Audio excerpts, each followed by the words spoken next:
racismo como um tema presente na vida da nossa sociedade, mas o fato de estar falando sobre isso já mostra que temos atenção, que não é um tema deixado ao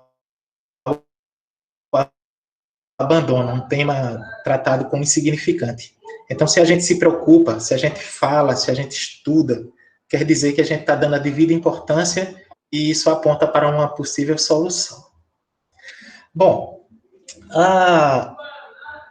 nas reuniões, nos debates a respeito de racismo, inevitavelmente vai ter alguém ligado ao estudo de história. Vocês já notaram? Sempre que tem debate sobre o racismo, vai ter lá um professor, um estudioso, alguém ligado ao ramo da história. E por que isso ocorre? Porque a escravidão, aliás, o racismo, é coisa que variou ao longo do tempo. Não é uma forma única. E tudo o que ocorre na vida da gente, assim como também ocorre em relação ao racismo, tem uma raiz histórica. Não é um fruto que germinou assim, do nada. Ele se nutre a partir de uma raiz profunda na história.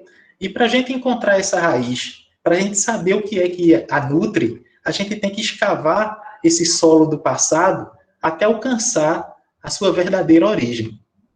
Pois racismo é um desses temas que tem essa característica. A gente precisa ir lá num passado distante para saber o que foi que fez ele existir, para assim a gente poder tentar consertá-lo. Pois bem, quando eu falo em raiz profunda, quer dizer que no passado distante, o racismo existia e, na verdade, desde quando existe ser humano, existe relações de exploração, de domínio, só que no passado não era conhecido como racismo. Não era praticado da forma como é feita hoje em dia. Ela era diferente.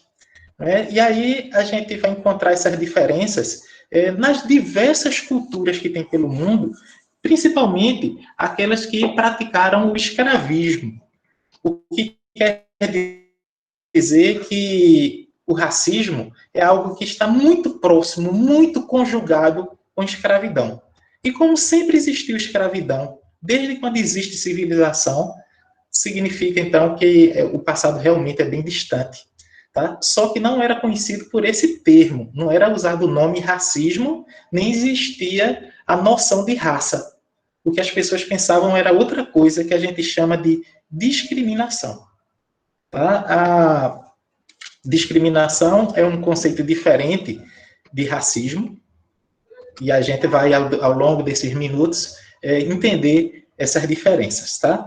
Para facilitar a nossa vida, eu coloquei aqui alguns slides, vou compartilhar com vocês.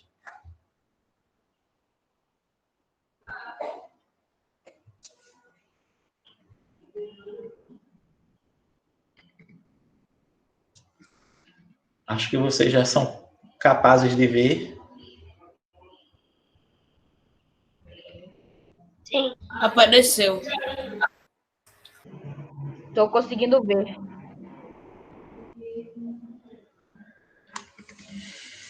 E aí, iniciando a nossa reflexão histórica, né, por que história é um tema sempre tão presente nos nossos estudos? Ou, principalmente, quando se fala em racismo, por que a necessidade de ter alguém ligado à história, de ter estudo histórico? Bom, isso ocorre por esse motivo aqui. Homens e mulheres vivem no tempo, outros seres vivem no momento. Ou seja, só o ser humano tem noção de tempo. Só o ser humano é capaz de lembrar das experiências passadas, de projetar o futuro e viver em função de seus projetos. Enquanto que os animais, eles vivem dominados apenas por instintos, dotados apenas daquilo que a vida impulsiona a praticar. Sente fome, procura comida, sente sede, busca água. Mas o ser humano não. O ser humano ele é capaz de viver essas três dimensões do tempo, de acumular experiências e conhecimentos, e é capaz de projetar o futuro.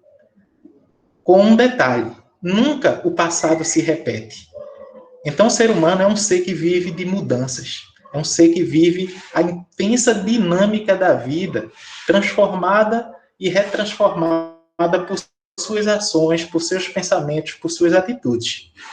Então, a história, ela vai estar fazendo parte de qualquer que seja o assunto abordado, porque simplesmente, sem história não existe ser humano.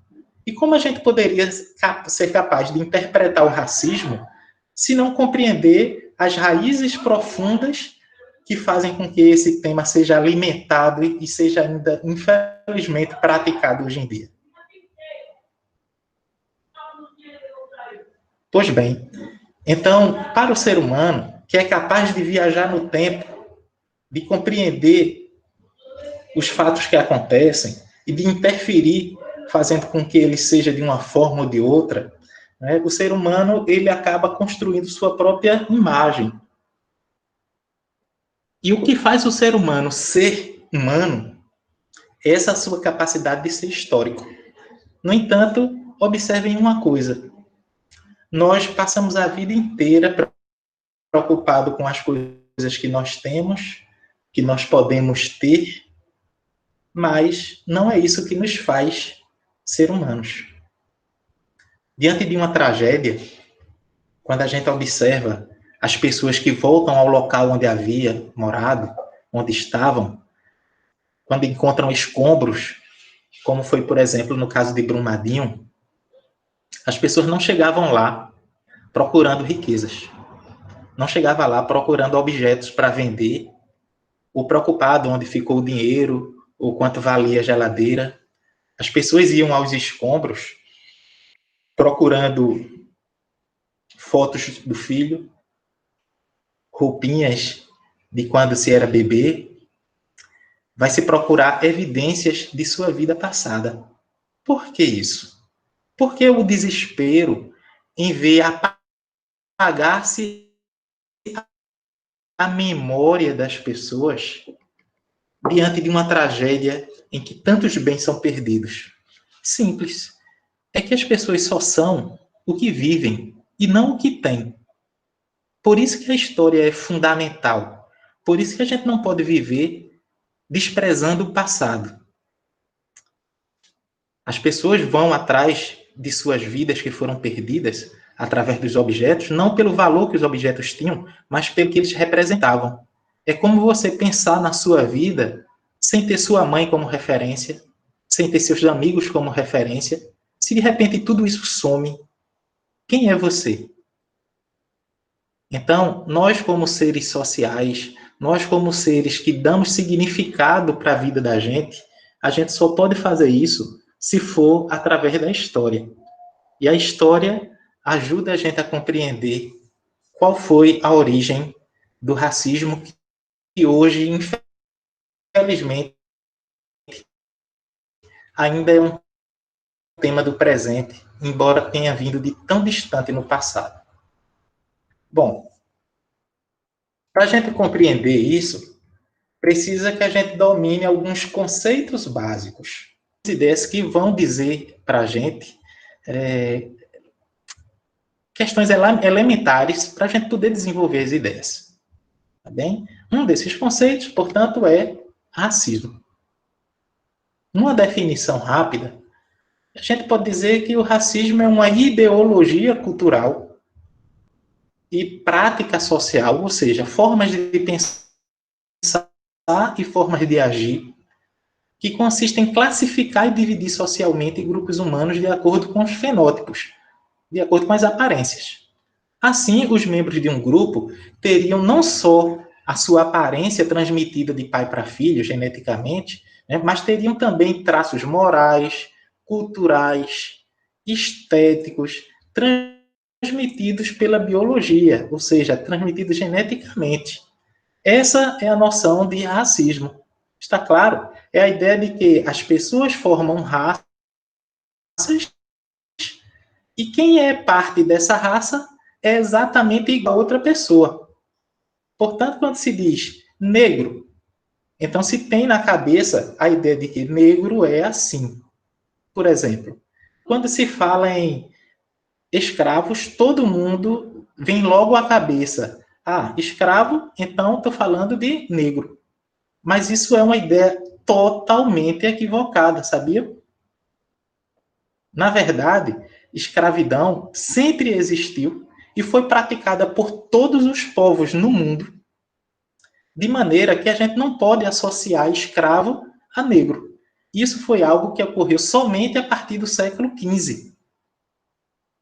Havia escravidão na África, mas também havia escravidão entre os índios, havia escravidão entre os povos da Europa. Inclusive, a própria palavra escravo, sabe de onde ela vem? É da palavra eslavo. Eslavo significa russo. Me digam, russo é negro?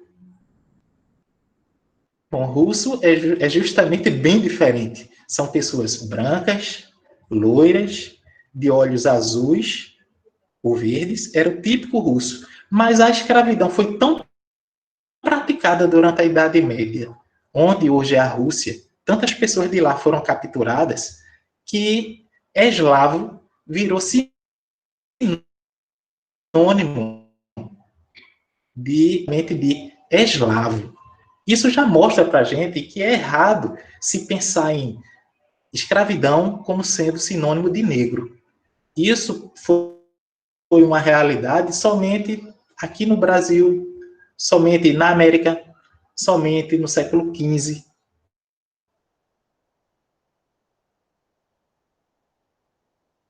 A gente poder estudar racismo, a gente precisa é racismo. Oi? Professor, eu posso te contar uma história de Não. Posso? Aconteceu? Sim, quem fala? A história de gregos, eles não são Sim, negros. Quem é que Eles está são falando? brancos. Eu, Iane Pia Lopes, contando uma história. Justo. É Iane. Muito, Que história é essa? muito bem, Larissa. É Iane. Iane, muito bem. Justamente, Iane. Não. Como houve escravos que eram pessoas brancas ou pessoas de outras raças.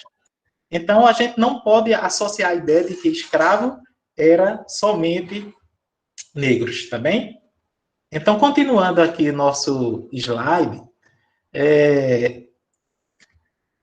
a palavra racismo vem de raça. Raça significa pessoas que tenham aparências iguais e que muitos acreditam ter a mesma moral, a mesma cultura, só porque são parecidos. Por exemplo, quem é negro forma uma raça.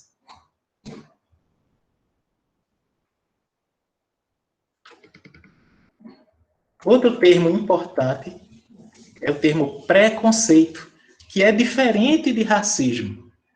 A palavra preconceito, pela sua própria formação, né, temos um prefixo, que é o pré, que significa aquilo que vem antes, e um conceito,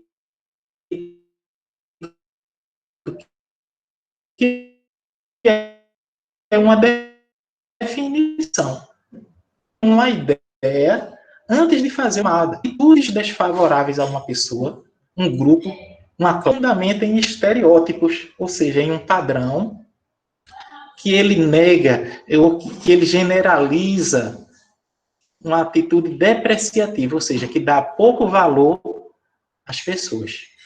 Então, um pensamento que é feito antes de se fazer análise, uma opinião pronta, antes de verificar se é verdade, se chama preconceito. E discriminação já é uma terceira coisa. Discriminação significa negar a igualdade de tratamento. Ou seja, é como se fizesse a prática do preconceito. O preconceito é uma coisa abstrata, é uma coisa do pensamento.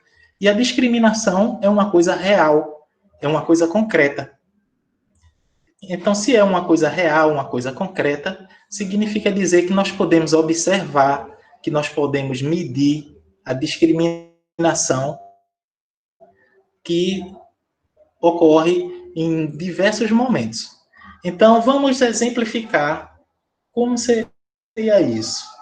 Bom, um preconceito seria, por exemplo, eu pensar que um negro é exatamente igual a todos os que são feios. A ideia de beleza é algo que não surgiu da noite para o dia. Tá? É algo que vai aparecer ao longo da história e em cada época se cria uma noção diferente do que é beleza. A ideia do negro, por exemplo, ser considerado feio é uma construção que, lógico, foi produzida a partir de um conceito das pessoas brancas. Então, isso é um pensamento preconceituoso. Já a discriminação é quando, na prática, torna o tratamento desigual.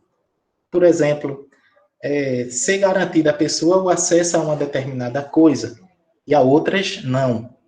Então, isso significa preconceito. Então, para a gente discutir esse tema, necessariamente a gente precisa ter esses 3 conceitos bem definidos na nossa cabeça. Tá bem?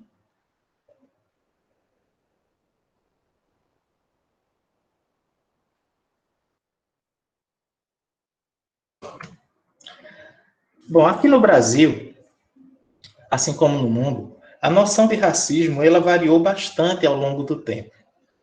Durante o período colonial, que faz parte da primeira parte da história brasileira, a escravidão era justificada a partir do pensamento religioso. Veja só, quando foi estabelecida a escravidão durante a época moderna, e os europeus passaram a fazer as grandes navegações a partir do século XV e XVI, avançando sobre diversos territórios do mundo, controlando e massacrando diversos povos, a África foi um dos pontos mais importantes nesse processo, por ter civilização. E lá existir uma grande quantidade de pessoas que esses brancos puderam, então, usar como escravos. Esses europeus, ao chegar na África, diferente do que muita gente pensa, que eles entraram armados e foram derrotando os africanos e prendendo com as próprias mãos, isso não se deu dessa forma. Professor, o senhor tem Na 4 verdade, minutos, viu? Na África existe... Ah, meu Deus. Então, eles tinham um tempo muito curto para dominar aquela região e eles fizeram um acordo com os líderes locais. Então, os reis de países africanos faziam guerras para conseguir escravos que eram vendidos para os europeus. Então, os europeus foram, assim, obtendo escravos e justificava usar uma raça como escrava a partir de argumentos religiosos. Acreditem, usavam a Bíblia para querer justificar a escravidão. Os africanos eram descendentes de um dos filhos de Noé, que tinha sido condenado, que tinha sido amaldiçoado, e que, portanto, todas as pessoas negras eram amaldiçoadas. Por isso que quando eles prendessem e convertessem a pessoa à fé cristã, automaticamente faria a pessoa ser salva. Vê que absurdo. Bom, depois no Brasil, durante o período monárquico, quando o Brasil ficou independente e passou a ter reis, foi mudada a forma de explicação da escravidão e do racismo. Como? Bom, nesse tempo, o mundo já estava conhecendo as indústrias e a Revolução Industrial. Os europeus conquistaram grandes territórios na África e na Ásia e usavam o conhecimento científico para poder desenvolver as tecnologias que aumentavam a riqueza. Então, eles não tinham mais lógica em usar argumento religioso para explicar o racismo. Então, o que eles passaram a usar? A ideia de que há uma explicação científica para uma raça dominar a outra. Eles fizeram uma interpretação bem errada da teoria da evolução das espécies, do cientista inglês Charles Darwin, do biólogo inglês Charles Darwin, que estudou os animais e dizia que os animais mais fortes, mais adaptados ao ambiente sobreviviam, enquanto que os outros sumiam. Então, o que eles disseram? Na sociedade humana é a mesma coisa, como Charles Darwin dizia, darwinismo. Social porque os humanos mais fortes vão dominar os humanos mais fracos. Quem são os mais fortes? Os europeus. Então, nós temos o direito de dominar as populações negras da África, explorá-los e escravizá-los como uma forma natural de manter esse domínio. Isso aqui no Brasil foi largamente utilizado porque o Brasil foi simplesmente o lugar do mundo para onde mais foram pessoas raptadas da África. E aqui eles passaram por todo tipo de maltrato, de exploração, em condições de vida tão precárias que um escravo não durava mais do que 10 anos aqui no Brasil. Até aí, ele morria de fome, de desnutrição, de depressão e da pancadaria que eram submetidos com extremo rigor. Como você pode ver aqui nessa imagem, no século XIX foi inventada a fotografia, né, e aí já existem registros de como as pessoas eram tratadas. Isso aqui são marcas de açoite. Até que finalmente chega o tempo republicano, nosso tempo de hoje, em 1930, os próprios cientistas começaram a dizer que não existia lógica em discutir raça, porque, principalmente a partir dos anos 50, vai se verificar que o ser humano forma uma única raça. No entanto, apesar de não existirem raças diferentes, na prática, as pessoas são tratadas como diferenciadas. Nós hoje vivemos um regime que chamamos de democracia liberal. Existe liberdade de expressão, todas as pessoas são consideradas cidadãs, todas as pessoas têm direito ao voto. No entanto, apesar de tanta liberdade, a gente não pode dizer que as pessoas que vivem nas condições como essas são pessoas que tenham as mesmas oportunidades. Como esperar que alguém que vive nessas condições possa competir em pé de igualdade com o resto da sociedade? Jamais. Não é? Então, o resultado disso é que pessoas continuam sendo tratadas da mesma forma como era no tempo da escravidão, embora a escravidão não exista mais. E só para a gente pensar um pouco sobre as últimas vítimas da escravidão, não é? Tem dois poemas que eu quero ler rapidinho para vocês, né? Feito um pedaço por mim e outra parte por Gilberto Gil, né? E que diz o seguinte, pensando sobre essas figuras que são bem conhecidas nesses últimos dias. Quanto tempo foi passado e o passado é tão presente. Quem não sabe, ao menos sente. Dados nos têm informado. Homem negro assassinado, mulher negra demitida, um anjinho preto faz partida, alçou voo e veio ao chão. Acabou a escravidão e acabou a própria vida. Mesmo depois de abolida a escravidão, negra é a mão de quem faz a limpeza.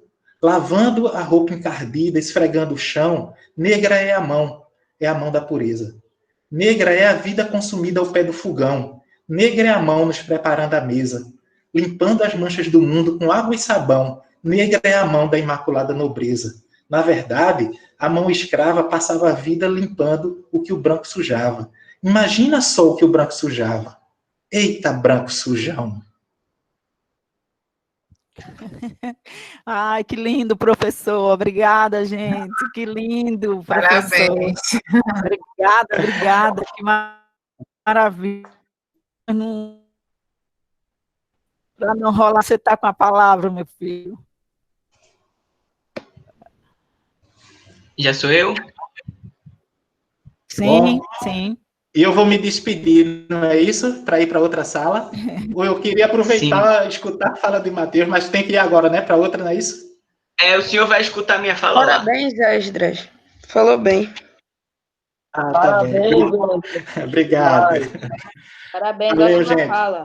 Beijão para vocês. Pessoal, bom dia. Eu vim falar sobre o racismo atual na sociedade brasileira e no mundo, né? O professor Esdras colocou aí no final as fotos do menino Miguel e de João Pedro, que morreram. O menino Miguel morreu aqui em Pernambuco. Tá falando daquele garoto que morreu no elevador? Isso, eu vou contar a história dele mais para o final, porque, antes de tudo, eu quero trazer uma outra história mais cultural e daqui de Pernambuco, para vocês entenderem como que o racismo está nos dias atuais e a gente não percebe. O professor Esdras trouxe uma explicação histórica e eu vou puxar isso para aqui dentro de Pernambuco. Aqui em Pernambuco, no Brasil, em geral, a gente tem uma festa muito conhecida, e essa festa se chama Carnaval. Quem gosta de Carnaval vai confirmar o que eu estou dizendo. Você vai ali para o Galo da Madrugada e você observa que existem os camarotes do Carnaval, né? Tem camarote de R$100, tem camarote de 200, camarote de 5 mil. E eu vou explicar para vocês a existência, o processo de existência da camarotização, que se fala, né? No início, a festa de Carnaval era uma festa para os ricos, para os brancos ricos, né? Porque hoje, atualmente, 70% dos pobres são negros. Então, as festas que eram para os ricos eram exclusivamente para os brancos. E aí ficava um cordão de policial do lado, enquanto os brancos brincavam no meio da rua e os negros ficavam olhando de lado assim, eu quero entrar, eu quero entrar. E ao passar dos anos, eu não sei se vocês conhecem aquela música, ou abre alas que eu quero passar. Foram os negros que começaram com essa música. Por quê? Porque eles queriam entrar na festa do Carnaval. Eles queriam participar da brincadeira. Então, eles iam empurrando ações policiais. Eu quero passar, eu quero passar, eu quero passar. E aí, os brancos ricos começaram a ver que os negros tomaram conta das ruas. E o que foi que eles fizeram?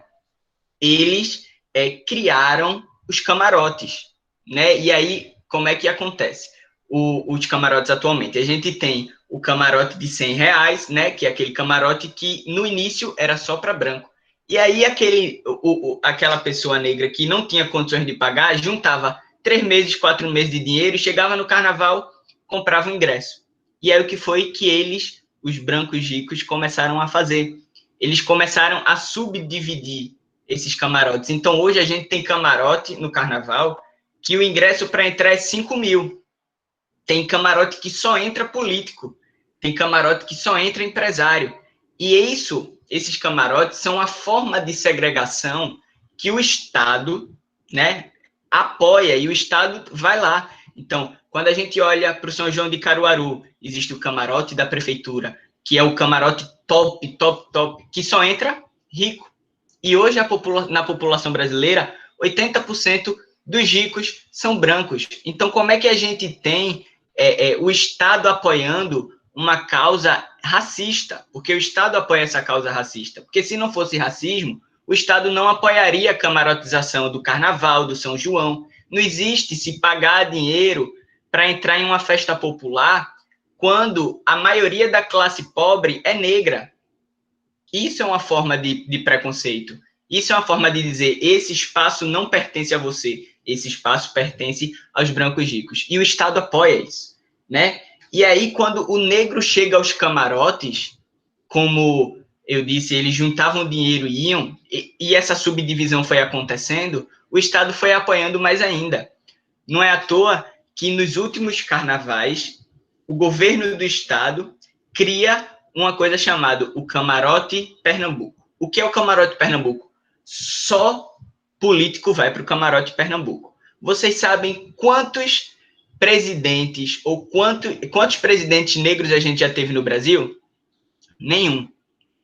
Nenhum presidente negro a gente teve no Brasil. Sabe quantos por cento da Câmara Federal, dos deputados e do Senado Federal, sabe quantos negros existem? 17%. Nós temos 614 deputados, 624 entre deputados e senadores, e só 17% deles são negros. Como é que os negros são representados dentro da política quando a gente tem um Congresso com 17% de negros, E se esse número for de mulheres negras, cai para 5%. Como é que a gente pode dizer que isso é representação? Como é que a gente pode dizer que o racismo acabou no Brasil? Ou que o racismo acabou no mundo? Vamos contar a história do menino Miguel. E o que foi que aconteceu? A gente está vivendo uma pandemia, gente. E a gente está nessa palestra, nesse aulão, à distância exatamente por conta dessa pandemia. O menino Miguel é filho de uma empregada doméstica. Miguel era filho de uma empregada doméstica e tinha 5 anos de idade. A patroa dela não deixou ela ficar em casa de quarentena. Ela disse, não, você vai trabalhar. E no dia que Miguel morreu, a patroa mandou a mãe de Miguel ir passear com o cachorro. Vê bem, ela levou o menino para o trabalho e a patroa disse, não, você vai passear com o cachorro. E quando isso acontece, gente, a gente está falando de uma relação de dominação que Esdras acabou de falar. A gente está vivendo um período de saúde crítica. E num período de saúde crítica, a gente tinha que tratar as pessoas com mais igualdade ainda. Se a gente não trata, essa é a hora de tratar.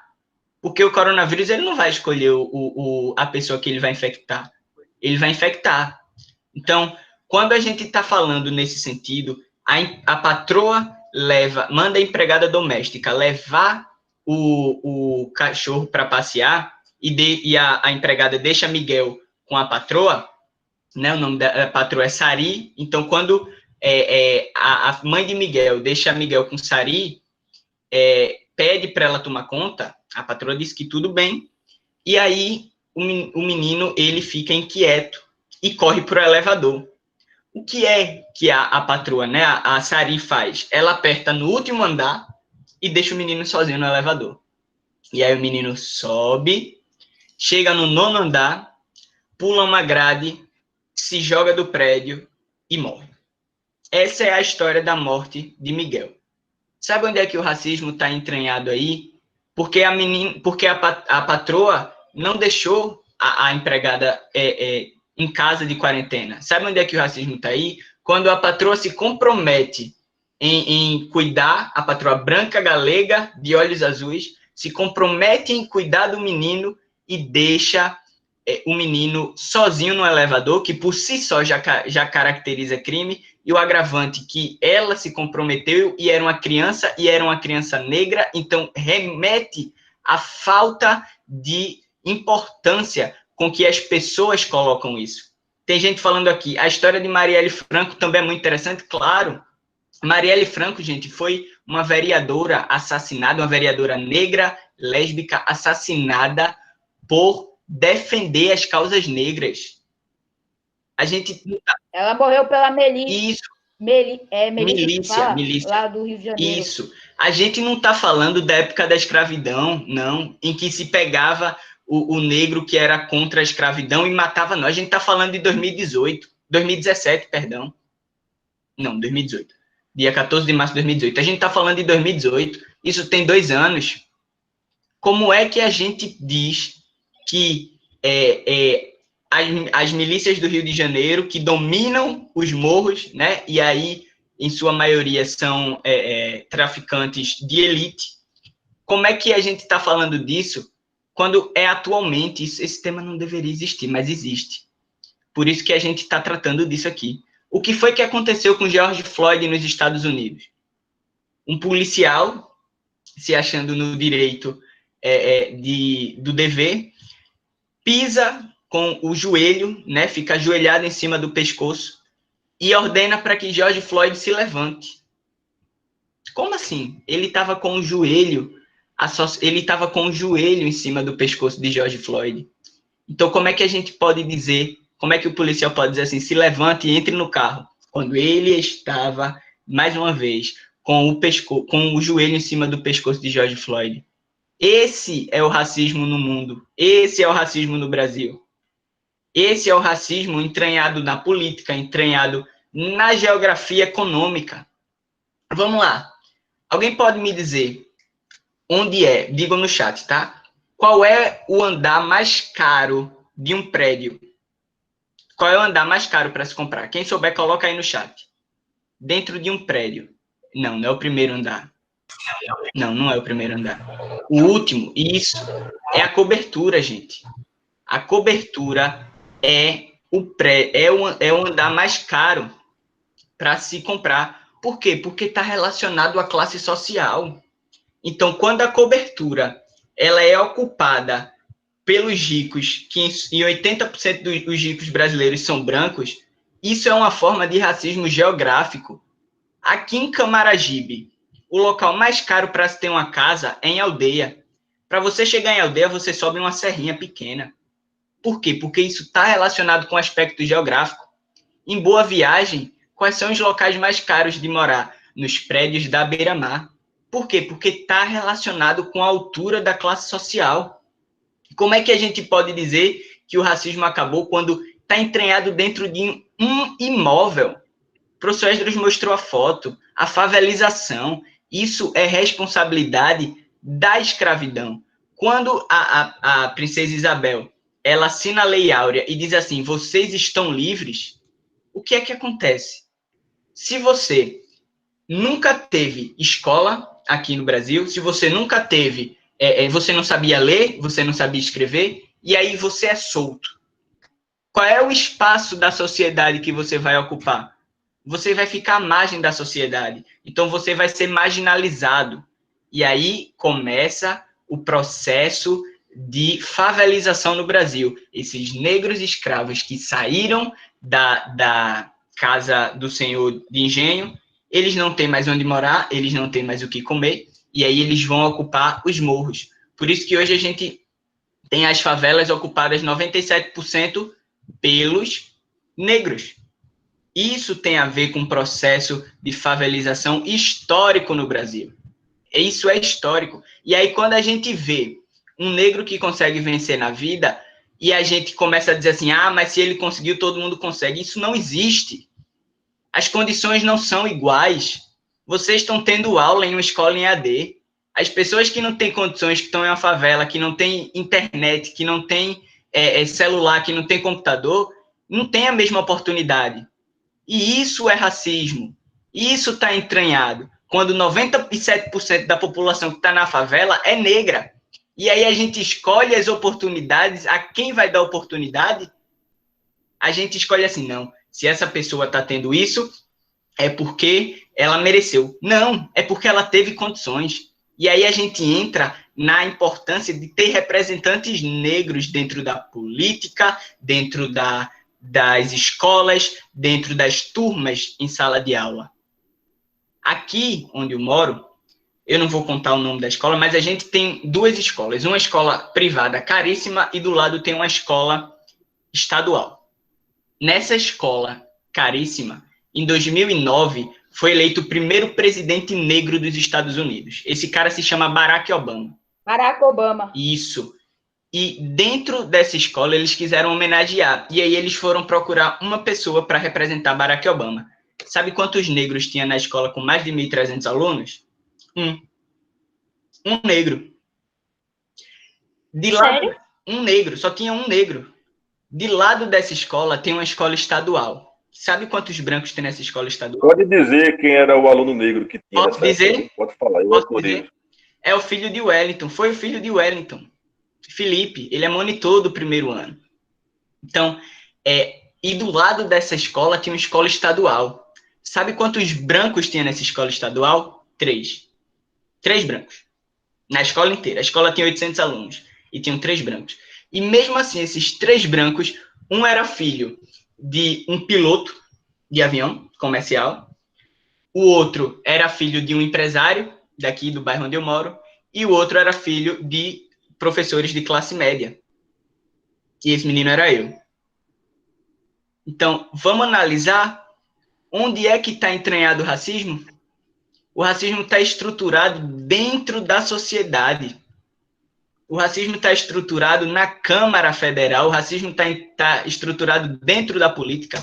Como é que um país como o Brasil, que vem de uma mistura de raças, de países, nunca elegeu um presidente negro? O Brasil nunca teve um presidente negro, gente. A gente já teve 38 países. 38 presidentes, desculpa. Não, 37. 38. Tivemos 38 presidentes. Nenhum foi negro. Os Estados Unidos só foi ter um presidente negro, foi o 44º, então tiveram 43 presidentes para um negro chegar no poder. Então, o racismo ele está entranhado aí. E eu vou terminar, agora eu tenho 2 minutos, com um desafio e com uma frase. O desafio é o seguinte: se você, escute bem, você branco, que diz que não tem racismo, olhe para dentro de si. Olhe para dentro do que você acha. E se você ainda tiver dentro de você aquele pinguinho de racismo, a hora de acabar com isso já passou. Já deu. Isso não tem que existir. A luta dos negros é importante, as vidas negras importam, porque o racismo não deveria existir. Então, se você ainda tem um pingo de racismo dentro de você, acabou. Essa é a hora de acabar. Não é possível que a história não já mostrou que não existe diferença. Não é possível que a história já mostrou que isso já não tenha que acabar. E aí, com 1 minuto que eu tenho agora, eu vou encerrar com a frase de Angela Davis, uma ativista norte-americana contra o racismo. Ela diz assim: em uma sociedade racista, não basta você dizer que você não é racista. Você tem que agir como um antirracista. Você tem que apoiar as causas dos negros. Vocês têm que ajudar e vocês têm que fazer a parte de vocês para não agir como um racista. Então, eu encerro minha fala aqui. Eu quero deixar... eu tenho meio minuto, então não vou ter tempo, né? Eu tenho que ir para outra sala. Mas eu encerro minha fala aqui. Eu espero que realmente vocês entrem dentro da sua consciência e percebam que se existe racismo dentro de vocês, a hora disso acabar já passou. Bom, muito obrigado pelo... Obrigada, Matheus. Obrigada, Matheus, pela contribuição. Muito, muito boa. Fique à vontade, professor Wellington. Bom dia, pessoal. Parabéns, Matheus, pela excelente palestra. Estava aqui aprendendo com você. É muito bom. E é bom que nós estejamos tendo o privilégio de discutir esse tema tão importante, né, para as nossas vidas. E eu vou procurar na minha palestra aqui, eu vou começar a compartilhar desde já a minha tela, porque eu vou usar o PowerPoint. Alguém perguntou se o Orlando virá. Sim, ele está acabando a palestra dele lá para vir para cá. Acabou agora, na mesma hora que o Matheus acabou. Pessoal, vamos em frente. PowerPoint aqui. Preciso de uma sinalização aí, Cícera. Quando começar a aparecer na tela, tu me informa, por favor. Ok.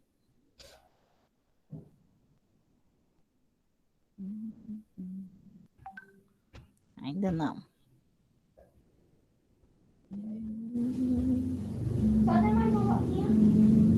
Começou já, não? Não, ainda não.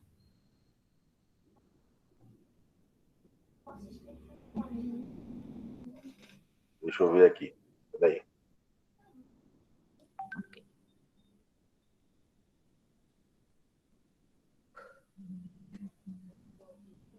Começou, Agora, né? está começando a aparecer. Pronto.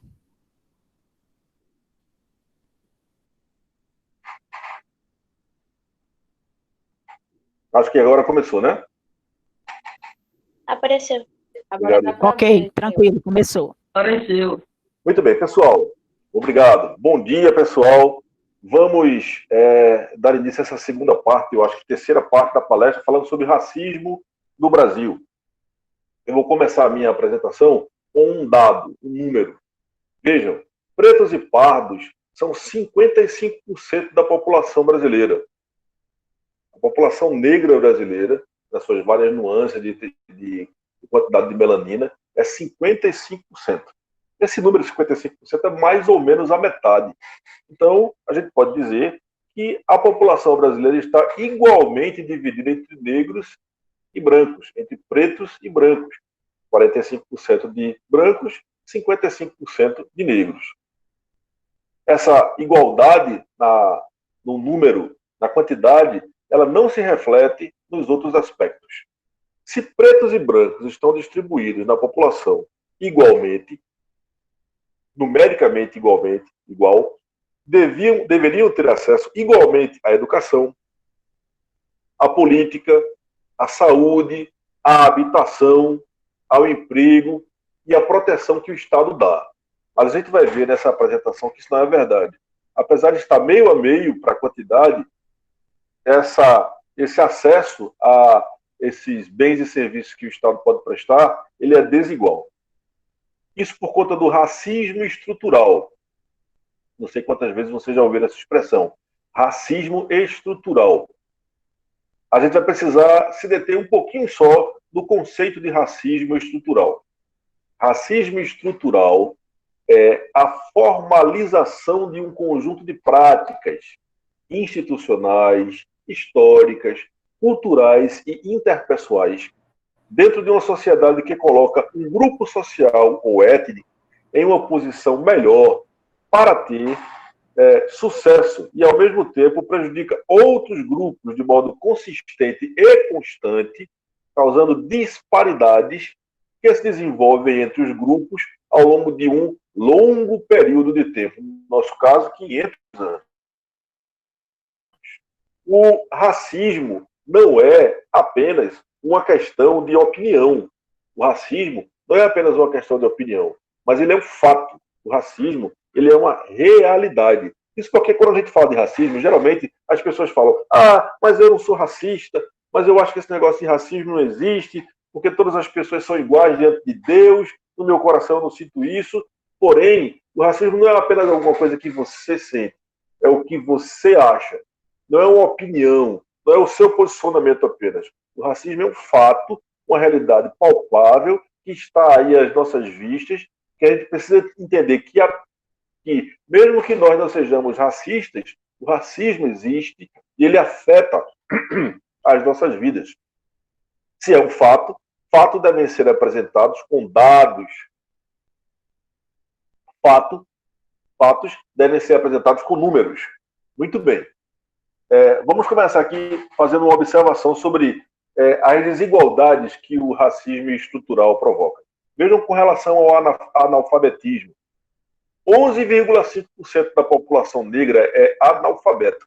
Veja a quantidade de brancos analfabetos. 5,2%. O dobro da quantidade de brancos.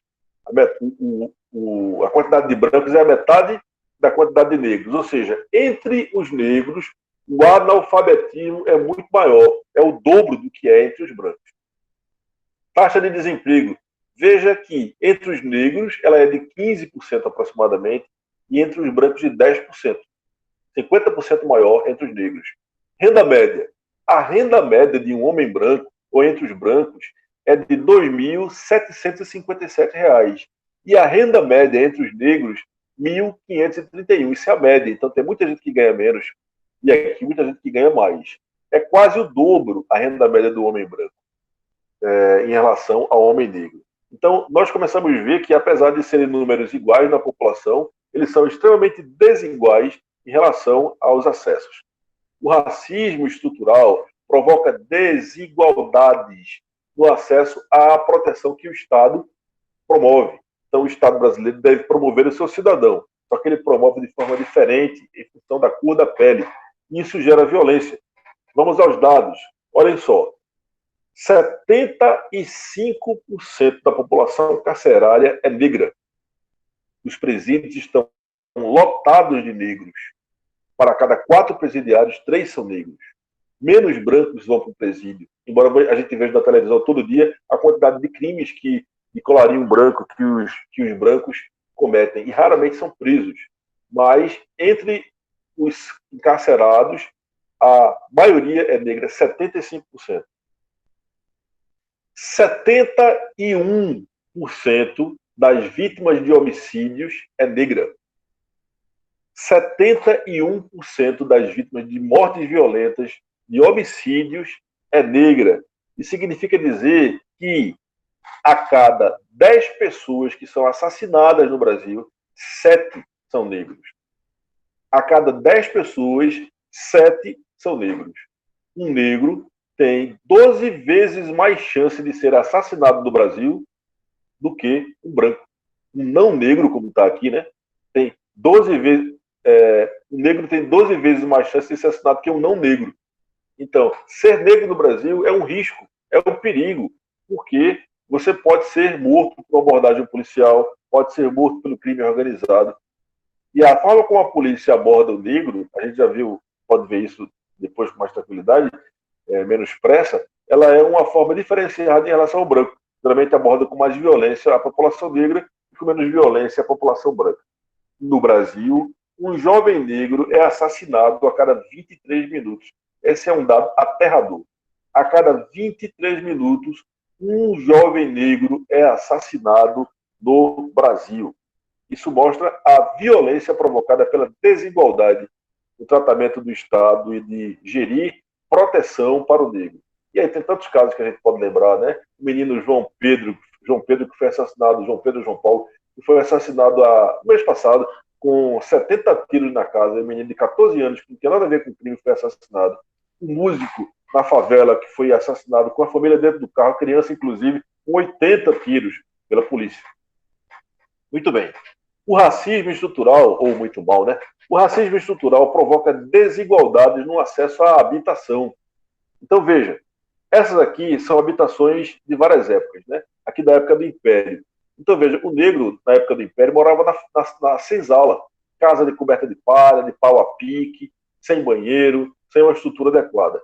O branco morava na casa grande, uma construção maior, arejada, com janelas, com quartos. Aqui morava um monte de gente, aqui morava pouca gente. Essa diferença, essa desigualdade, ela se perpetuou. Veja as favelas, apinhadas de gente com 97%, segundo Mateus, de população negra. E quem é o morador das coberturas? Quem é o morador dos prédios, dos edifícios, aqui em Boa Viagem, nos Aflitos? São os brancos. São os brancos que têm dinheiro para ter acesso a essa moradia de melhor qualidade. E os negros vivem empilhados nas favelas. Veja aqui um alagado, né, favelas, palafitas, no meio do mangue. Essa foto daqui da direita é uma foto da Praia do Paiva, aquele condomínio da Praia do Paiva, não sei quantos aqui já passaram por lá. Olha a estrada, olha a quantidade de jardim em torno da casa, olha o gramado, em frente à praia. Quem vocês acham que mora nessas casas? Pretos ou brancos? Certamente, quem mora nessas casas são os brancos. João Rafael está dizendo que os próprios negros são racistas. A gente pode depois discutir sobre isso, João, mas não é bem assim, não. Tem muita coisa que pode ser tratada a respeito disso. O racismo estrutural provoca desigualdades no acesso à educação. Veja os dados, João. O racismo estrutural provoca desigualdades no acesso à educação. Veja, no ensino fundamental, 42,8% dos brancos não concluíram a etapa educacional. 56,8% dos pretos não concluíram. Veja, quase 15% a mais.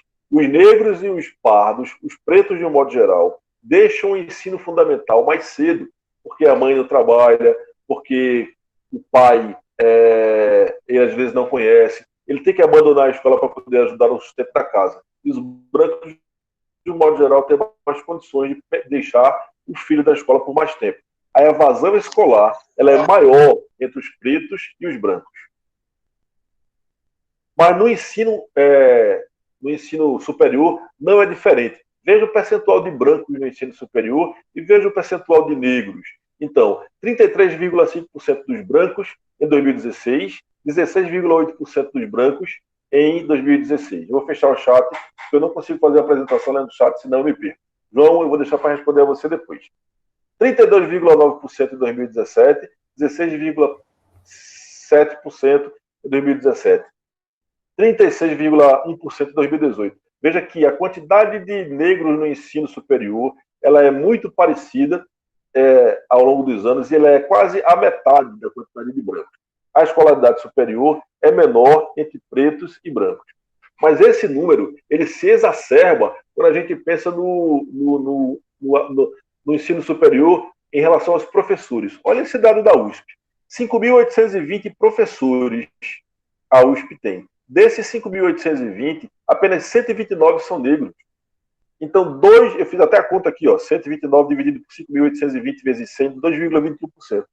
2,21% dos professores da USP são pretos.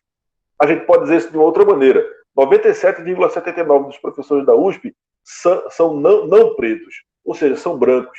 Veja, se é difícil para um negro terminar o ensino fundamental, é mais difícil que ele termine a universidade e é praticamente impossível que ele termine como um professor de universidade. Somente 2,21% dos professores universitários do país é que são negros. Muito bem, vamos fazer um exercício aqui. Olhem para essas fotos. E agora sim eu vou abrir o chat, eu preciso ver a resposta. O que vocês acham dessas fotos aqui? De que curso são essas formaturas?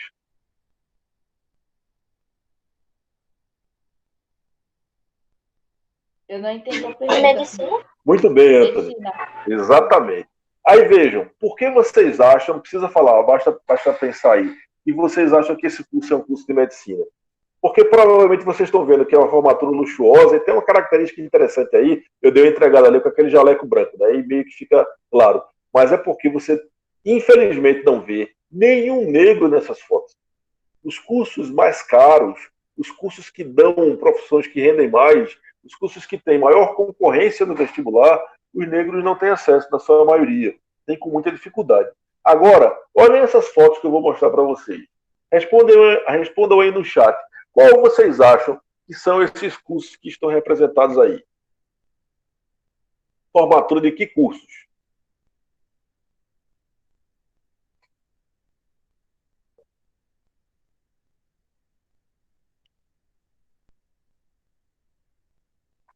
Auxiliar? Auxiliar de quê, né? Cursos mais simples. Professor de pedagogia, e o Kias colocou. São cursos de licenciatura. Infelizmente, no Brasil, paga-se menos para professores.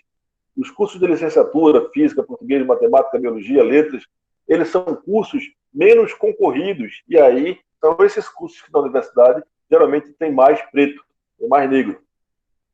O racismo, vou fechar o chat de novo, o racismo estrutural provoca desigualdades no acesso à saúde. Olha isso aqui. Frequência de posse de plano de saúde segundo a raça ou cor. Os brancos têm 49,4% que têm acesso a plano de saúde. Os pretos, 35%. Os pardos, 32%. Os amarelos, que são os asiáticos, 60%. Ou seja, o acesso aos planos de saúde é menor em relação à população negra. Se não tem acesso ao plano de saúde, depende de hospital público. O hospital público, infelizmente, é de baixa qualidade. O branco vai para o hospital pago, português, Santa Joana, e o preto vai para a UPA, vai para o hospital público, que infelizmente não é bom como deveria. Mas veja, tem um outro aspecto. Veja à direita aqui, esse gráfico de raça ou cor. Com relação à gravidez na adolescência, 62%, 61% das meninas que engravidam na adolescência, elas são pardas. 11% são pretas. Ou seja, só 25% das meninas que engravidam na adolescência são brancas. A gravidez na adolescência é maior entre meninas negras, porque o pai não está em casa, porque a mãe é desinformada, porque vivem nas favelas onde existe uma frouxidão maior com relação à promiscuidade, porque não tem informação, porque não se previnem, porque não acessam ou não têm dinheiro para acessar orientação médica. Então, o racismo estrutural provoca desigualdade no acesso à saúde. O racismo estrutural provoca desigualdade na economia. Veja, um homem negro ele tem um salário que é 57,4% de um homem branco. Pior ainda para a mulher negra. A mulher negra tem um salário que é 38,5%, menos que 40% em relação ao homem branco, isso para uma remuneração efetiva bruta, com o mesmo nível de escolaridade e com a mesma função. Então, se eu tiver um homem negro e um homem branco com o mesmo nível de escolaridade, desempenhando a mesma função, o homem negro, em média, ganha menos. Esse gráfico aqui, ele mostra que os maiores salários estão na mão dos brancos e os salários menores na mão dos negros. Veja, salários de até meio salário mínimo, 15% dos negros ganham, só 6% dos brancos. Salário de meio até um salário mínimo, 12% dos negros, 8% dos brancos, vamos para os maiores. Salário de 2 a 5 salários mínimos, 29% dos brancos ganham. 18% de negros. De 5 a 10, 3% de negros, 8% de brancos. E salário maior do que 10 salários mínimos? 1% dos negros ganham salário maior do que 10 salários mínimos, 4% dos brancos. Então você tem brancos ganhando mais e negros ganhando menos. Mercado de trabalho eu vou pular. E aí, vamos ver aqui... Professor Wellington. Oi. O senhor tem 2 minutos. O senhor tem 2 minutos. Vou correr aqui. Vou correr aqui, Cícera. Vou fechar aqui o coisa. Então, na política, basta a representatividade dos negros na política brasileira. Apenas 24% da... Pode usar mais 5, velho. Tá certo, Orlando? Use mais uns 5 minutos dele. Fique à vontade. Obrigado, Orlando. Vejam, pessoal, onde a gente resolve o problema da representatividade dos negros ou das dificuldades dos negros? Na política, né? A gente vai para a política e nas políticas vão ser desenvolvidas políticas públicas que possam ajudar. Aí vejam, somente 24% da Câmara dos Deputados é de negros. Veja, a população de negros é de 55%. Mas 75% dos deputados que estão lá são brancos. A maioria deles. E os candidatos, geralmente os políticos, quem se candidata? 66% branco, 34% negro. Então a gente tem uma subrepresentação dos negros, deveria ser no mínimo 55%, como candidatos à política. E aí veja o Supremo Tribunal Federal, a mais alta corte do país. O Supremo Tribunal Federal não tem hoje nenhum juiz negro. O último juiz negro que passou pelo STF foi Joaquim Barbosa, que se aposentou há uns 2, 3 anos atrás. Todos os juízes do STF hoje são brancos, num país que tem 55% da população, a sua maioria negra. Existe uma desigualdade, algo está errado. Mas, mesmo assim, a gente pensa que ainda há esperança. Em função da política de cotas, que obriga as universidades a permitir o acesso dos negros à universidade, 50%. Em 2019, pela primeira vez, os negros são a maioria nas universidades. Então, isso se dá por conta não apenas dos jovens negros, mas também dos mais velhos que voltaram à universidade. O lugar do negro é na universidade. Então, veja, como demonstrado aqui, através desses números, veja, são números. Alguém perguntou para que serve o órgão STF. É o Supremo Tribunal Federal, ele serve para julgar os casos mais críticos da justiça e os mais importantes para o país. Como demonstrei aqui através desses números, no Brasil, pretos e brancos, apesar da igualdade populacional, são fortemente desiguais em relação aos direitos, ao acesso aos bens e serviços e à qualidade de vida. O Orlando me deu mais 5 minutos, vou dar uma avançada aqui. E aí, pessoal, eu queria perguntar para vocês uma outra dinâmica aqui. Qual é a causa dessa desigualdade? Nós temos a população metade. Eu já mostrei que existe uma desigualdade com números. E eu queria que vocês refletissem. Qual é a causa básica? Qual é a causa primária dessa desigualdade? Alguém pode responder aqui no chat, por favor? Qual é a causa básica dessa desigualdade? Problemas econômicos e sociais. O que mais? É importante que vocês pensem e respondam aí. A cor. O que mais? A causa básica dessa desigualdade entre negros e brancos no país. Falta de estudos e dinheiro, é verdade. O preconceito, é verdade. E aí a cor da pele não deixa de ser verdade também, porque por conta da cor as pessoas vão ter menos acesso. Desigualdade, tem estudo, salário. Vou responder aqui para vocês. A causa básica é histórica. A causa básica é a escravidão. A gente nunca pensa na escravidão como alguma coisa que nos toca de perto, né? Porque a gente acha que ficou uma coisa lá para trás. Vejam, a gente conhece a escravidão de ilustrações de livros de história. Mas eu preciso dizer para vocês que faz apenas, somente, 132 anos que a escravidão deixou de existir oficialmente no Brasil. Até 132 anos, Gabriel ia responder isso mesmo, demorei. Muito bem, Gabriel. Apenas há 132 anos que a escravidão deixou de existir oficialmente no Brasil. Ou seja, se você fizer uma conta na sua cabeça e procurar ver a data que nasceu o seu bisavô, o seu tataravô, provavelmente ele nasceu ainda quando existiam escravos no Brasil. E ela deixou resquícios que nos tocam até hoje. O Brasil escravizou durante 380 anos com o apoio do Estado e a bênção da Igreja Católica, seres humanos sequestrados da África. E, após a abolição da escravatura, os abandonou à própria sorte. O mesmo Estado que escravizou, que permitiu matar e açoitar, tratar como animal, foi o mesmo Estado que abandonou a própria sorte. Não deu educação, não deu saúde, não deu habitação, não deu proteção, não deu alimentação, não deu formação, não deu trabalho, deixou essas populações à deriva, à própria sorte, um bando de gente excluída.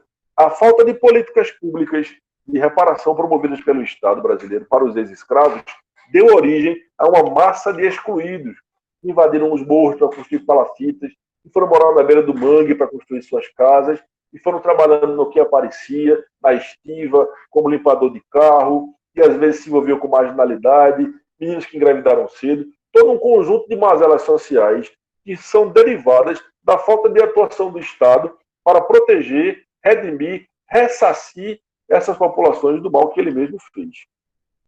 Livre do açoite da senzala e preso na miséria da favela. Foi isso que o governo fez com os negros e por isso que a desigualdade é tão grande. Essa foto da favela aí mostra em 97% da população morando empilhado, sem condição sem saneamento básico, sem acesso à escola, com dificuldade de acesso à saúde, com dificuldade de acesso à educação, uma polícia batendo na porta, um bandido batendo na outra, uma população fortemente prejudicada pela desigualdade. Nós estamos vivendo aí esses dias de debate sobre o racismo, contra a morte de George Floyd lá nos Estados Unidos, ganhou uma grande repercussão, e aí Black Lives Matter, que é vidas negras importam, mas o problema do racismo é muito particular brasileiro e nosso. A gente sente isso diariamente nessas relações sociais que eu acabei de abordar aqui. Quero agradecer muito pela oportunidade e vou ficar aqui na sala para poder ouvir o professor Orlando falando sobre o racismo também. Muito obrigado, pessoal. Muito bom. Muito bem. Muito obrigada, professor Orlando. Deixa essa imagem aí, Hélio. Vou deixar. Deixa sair. Deixa. Vou deixar. Vou deixar. Tá Isso. Tá aí. Valeu, obrigado, professor. Então, pessoal. Eu ia pedir vê bem. Orlando, um momentinho. Vamos embora. Orlando, deixa eu só falar uma coisinha, gente. Eu gostaria que você... porque isso tira a atenção do professor que está dando a aula, tá certo? Então, só questiona no chat se o professor pedir para que você faça isso. Tá ok? Continue, professor, fique à vontade. Valeu, Cissa. Bom dia a todos, né? Obrigado também pela oportunidade de a gente estar conversando. E a gente sabe, eles estão aí, a gente está com o pessoal do sexto ao oitavo, quem sexto não, mas oitavo e sétimo e oitavo, já a gente sabe que a gente já lida com isso, conversa sobre isso em sala de aula, independentemente dessas questões colocadas. Mas a escola está aberta para esse diálogo e essa conversa. Então, a gente em sala de aula tem conversado tanta coisa, esses dias a gente falou. Alguns de vocês lembram aí no oitavo ano que a gente teve alguns questionamentos e a gente conversou sobre George Floyd, né? E vocês se posicionaram, se colocaram muito bem. Então, vê bem, o que é que eu quero colocar aqui, pessoal?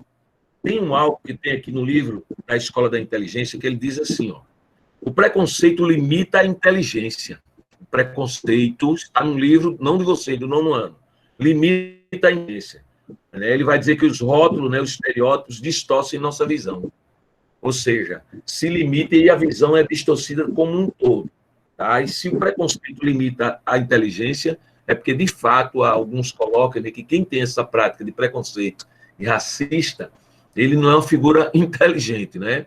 Dada a colocação do professor Hélio. E aí alguns estavam colocando aqui que era uma mera ilustração. Não, isso não é ilustração, é aquilo que o professor Hélio colocou. Tudo que tem aí, gente, é dados, isso é número. Aí isso é pesquisado, dados retirados de instituições sérias, como IBGE, como outros órgãos de Estado, que têm esses números em mãos. Por exemplo, a gente tem dados, né, dado que no Brasil foi escravizado, trazido de África para cá, mais ou menos 5 milhões de negros. Escravizado para mais ou menos 5 milhões, mais de 5 milhões, aliás. Dentre esses 4 milhões e 800 mil negros chegaram aqui, mas uma média de 600 e tantos mil morreram no caminho, lá nos porões dos navios negreiros, né? Há alguma coisa que o professor Hélio coloca aí muito importante relacionada à educação. Veja bem, se eu não dou acesso, por isso que eu digo a vocês direto, vocês são privilegiados, numa escola pai e maninha, os responsáveis pagam uma escola boa para vocês aprender conteúdo e reverberar, passar para outras pessoas. Que é que a gente discute em sala de aula com vocês. Então, vê bem, ele disse que o preconceito limita a inteligência, né? E o professor Edson falou do racismo estrutural, que vocês ouviram aí, e que ele é excludente. Eu vou entrar aqui numa área que é a questão da educação, né? Imagine, né, uma sociedade que ela não tem acesso à informação de forma como vocês têm. Então, quando foi colhido, não foi dado àqueles negros lá atrás, por isso o professor Hélio perguntou, onde é que está a base, onde é que está a estrutura, onde começou tudo, veio aonde, por que tem esses problemas hoje? Está lá na escravidão? Então, quando nós fomos libertos, lá em 1888, e alguns colocam a pseudo-liberdade, que não foi uma liberdade de fato, faltou-nos dar o acesso à educação. Preste atenção como é importante esse acesso que vocês têm aí. Com escolas existem, por exemplo, com uma conversa como essa hoje, esse aulão, vocês já ouviram, escutam em sala de aula, mas o professor Hélio, de forma muito especial, né, eu sou grato a ele, trouxe esses dados com números estatísticos para nós. E eu aprendi muito na outra sala e agora com vocês, com o professor Hélio, repetindo aí esse material dele, muito bem feito e muito bom. Né? Cabe aqui o nosso elogio. Vê bem, se eu não tenho educação, gente, preste atenção, por favor. Se eu não tenho informação, fica difícil de me posicionar ou me colocar em relação a alguma coisa. Se eu não tenho essa informação, eu não tenho conhecimento. Então, foi o que foi feito com os negros. E aí, vê bem, se eu não tenho informação, eu não vou passar para os meus filhos. E aí eu coloco vocês de família. Muitos de vocês, olhem para mim aqui, viu? Tem na árvore genealógica, lá naquela árvore linda que você fez lá no infantil, no fundo de na escola que você estudou, no ângulo, seu bisavô, tataravô, tatara, e você vai ver lá de onde você veio. E muitos de nós negamos nossa origem. A gente nega essa origem, que a gente não conhece. A idade, a escola proporcionou isso para vocês.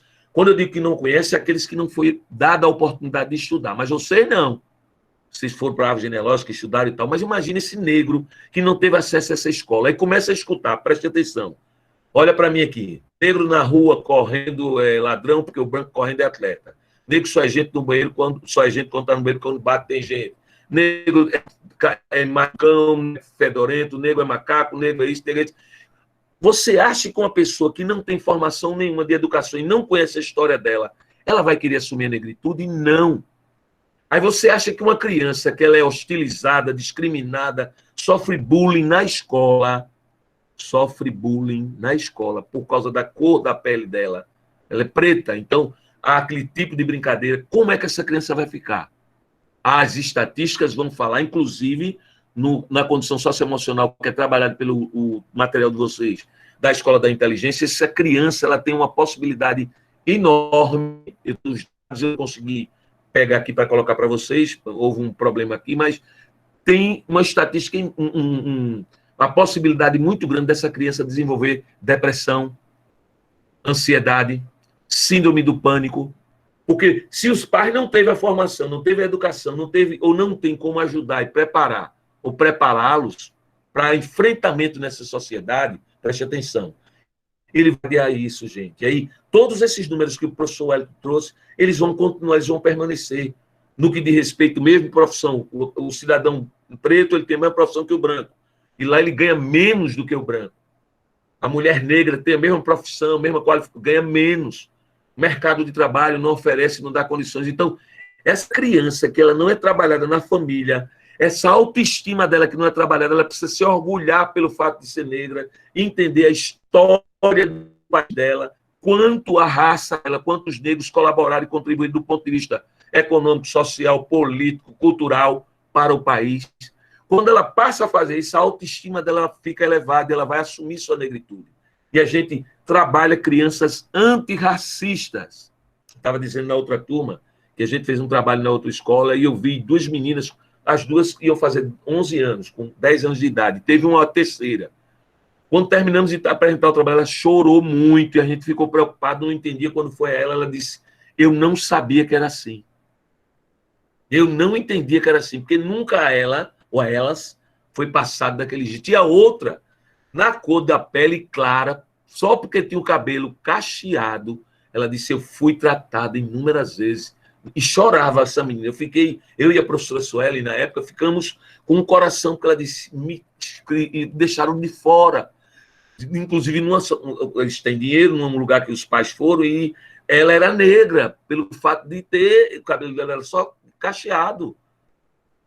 Então, quando essa família ela tem, que é o que o Wellington colocou para nós, professor Wellington, dentro desse racismo estrutural, se fosse dada a educação adequada, essa criança iria aprender e entender que a raça negra, os negros vieram para cá obrigados, foram escravizados, não foi dada a ele a condição de aprender, de se alimentar, de morar, de se vestir, nenhuma.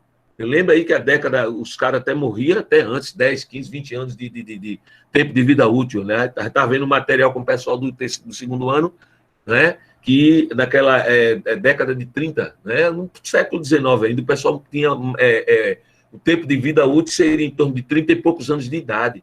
Lá os negros morriam com muito menos, que era trabalho o tempo todo, quase 18, 20 horas de trabalho, forçado, com alimentação mínima, sem roupa, sem condições, sem casa.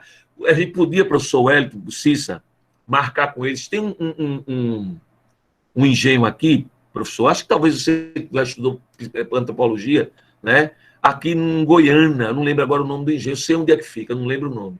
Tem essa senzala lá ainda, do jeito que era.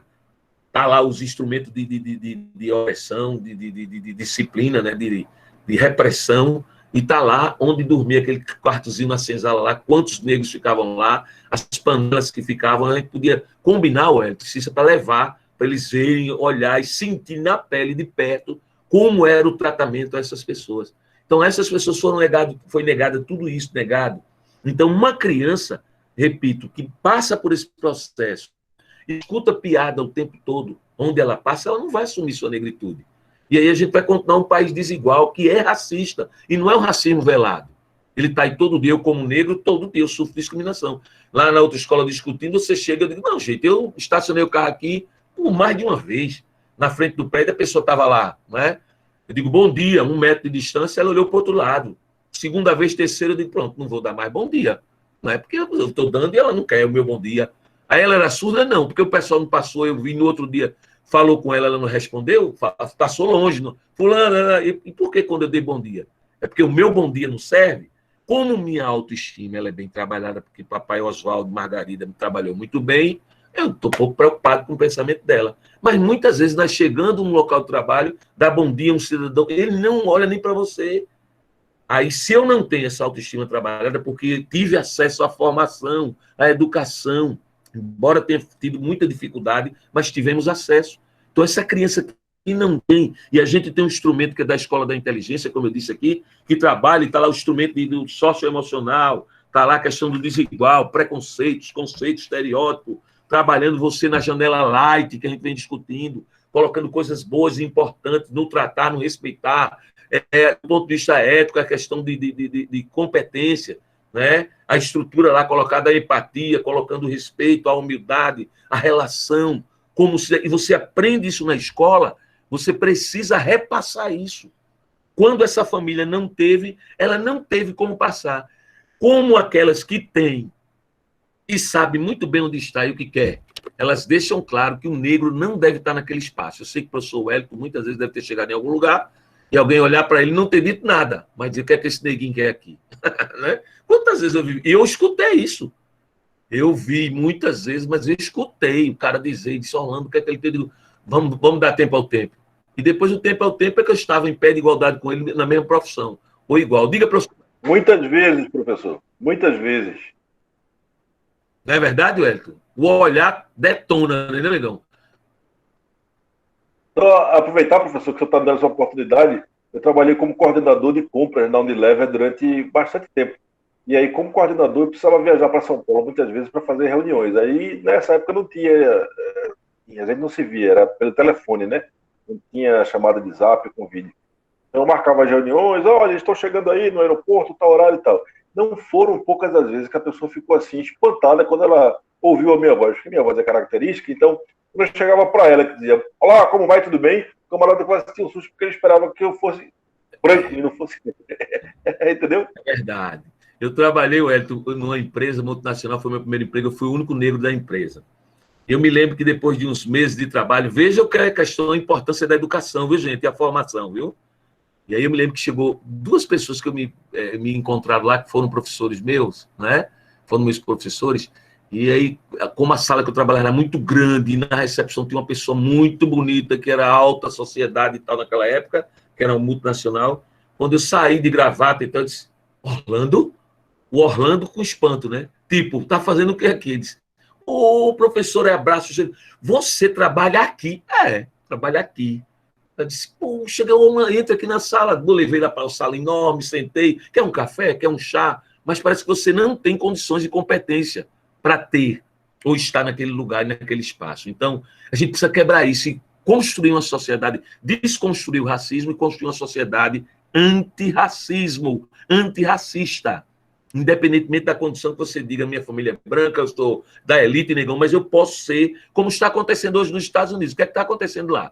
Brancos, negros, latinos, coreanos, todo mundo indo para a rua dizer, não, acabou, baixa, não dá mais. Né? E é muito difícil. É feito a África do Sul, era 5% a média de ingleses, oprimindo 95% da população. Né? E hoje a gente vive no Brasil com um pouco mais da metade da população brasileira, pretos e negros nesse país, e somos oprimidos ainda, porque muitos deles, aquilo que o Hélio colocou aí, na questão da política de estrutural, o racismo estrutural. Gente sem educação, sem formação. Eu botei aqui, olha, cadê aqui onde eu botei? É mais fácil. Eu botei aqui em algum lugar, cadê? Eu botei aqui, olha. Ser negro é perigoso, o Hélio disse isso. E quem vai querer ser negro, né, para ser maltratado, ou ser tratado com indiferença e arriscar a vida? Você não vai. Então, o pai está dizendo lá não. E sem educação, gente, é mais fácil de você manipular, tá, e enganar. Porque eu digo coisas que eu não sei, então ele que é estudioso, ele sabe. Então, eu sou levado, sem querer, eu sou levado e vou me manter, vou me deixar levar nesse país racista e preconceituoso. Mas, como ele botou no final, eu acredito ainda. Ele, quando disse, né, a gente viu que houve um aumento nas políticas de cota de negros na universidade, inclusive, Wellington, na UNB, com grupos de negros formados em medicina. Né? Foi a primeira universidade que houve uma discussão muito forte para quem colocou a questão de ilustração há uns anos atrás. Cissa, tu grita aí o tempo, disse? E quando foi colocada essa questão das cotas, eles, por dentro, fizeram uma pesquisa nos cursos mais altos, mais fortes, né? Direito, medicina, que eram os cursos que exigiriam muito. Né? Todos exigem, mas eles diziam isso. E o que é que aconteceu? Na pesquisa interna, pós-entrada na universidade, as notas mais altas desses cursos de medicina e direito e tal foram dos cotistas. Ou seja, quando se colocou igual para estudar, tendo o mesmo professor, o cara ensinando, os caras, pô, aí eles disseram aqui, ó. Então, não justifica, tá? Que a nota desses aqui foram entrados por cota. Tá maior do que esses que entraram pelo vestibular normal. Então, vê que a coisa ela é séria e grave. Então, garotada, na tua família, prede, e o material de vocês trabalha isso muito, a Escola da Inteligência, nesse momento, na emoção, no emocional, né, de vocês, pede para que o pai de vocês, o responsável, eles trabalhem muito e ajudem a autoestima de vocês. Você é especial, você é grande, você merece, você tem espaço nessa sociedade, e você, sendo negro, assuma sua negritude. Diga, professor Hélio. Acabou o tempo, professor. Muito bem, professor Orlando. Já acabou. Muito bem, ótimo. Deixa eu só dizer uma coisinha. Diz uma coisinha. O cheiro, meu amor, enquanto a cor da pele for mais importante do que o brilho dos olhos de vocês, meus negão, eita, haverá guerra. Olha, ué, quem tem esse aí, ué, o recado. Eu amo. Gente, somos todos iguais, como eu já falei, tá bom? E beijo para todos. Amo vocês. Vamos embora para a sala. 15 minutinhos ainda temos de aula. Tchau. Valeu, pessoal. Muito obrigado. Amo vocês. Peraí. Tchau. 15 minutinhos. Vamos voltar para a sala. Pro fundamental vai ter mais não, né? Vai ter aula ainda. Vai? No fundamental vai ter aula ainda. Rapaz, eu tenho aqui. No médio vai. Aula, rapaz. 15 minutos.